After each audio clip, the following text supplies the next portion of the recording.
ইসরায়েলের ২ যুদ্ধবিমান ভূপাতিত করল ইরান। নারী পাইলট আটক। মধ্যপ্রাচ্যের চলমান উত্তেজনার মধ্যে ইরান ও ইসরায়েলের পাল্টাপাল্টি হামলায় নতুন মোড় নিয়েছে পরিস্থিতি।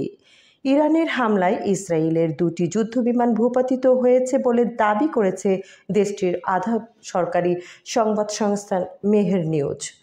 জানা গেছে, ভূপাতিত যুদ্ধবিমানগুলির একটি নারী পাইলটকে আটক করা হয়েছে।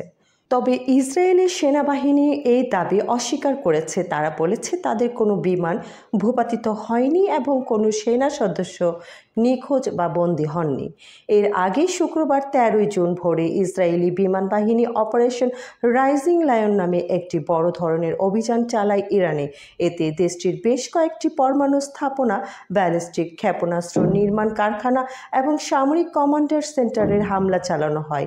এই অভিযানের জবাবে ইরান ও হামলা শুরু করে। পাল্টা আক্রমণে শতাধিক ব্যালিস্টিক ক্ষেপণাস্ত্র ছোড়ে তারা, যার কিছু ইসরায়েলের বিভিন্ন অঞ্চলে আঘাত হানে।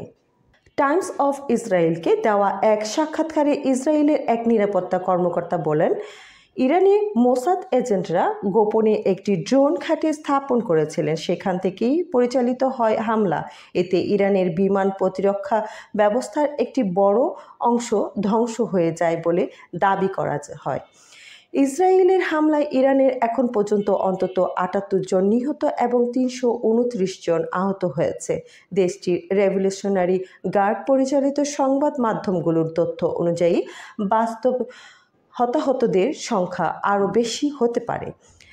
সৌদি আরব, তুরস্ক সহ বেশ কয়েকটি দেশ ইতিমধ্যে এই সংঘাত নিয়ে উদ্বেগ প্রকাশ করেছেন। পরিস্থিতি দ্রুত নিয়ন্ত্রণে না এলে তা পুরো অঞ্চলের জন্য ভয়াবহ বিপর্যয় ডেকে আনতে পারে বলে আশঙ্কা করেছেন বিশ্লেষকরা।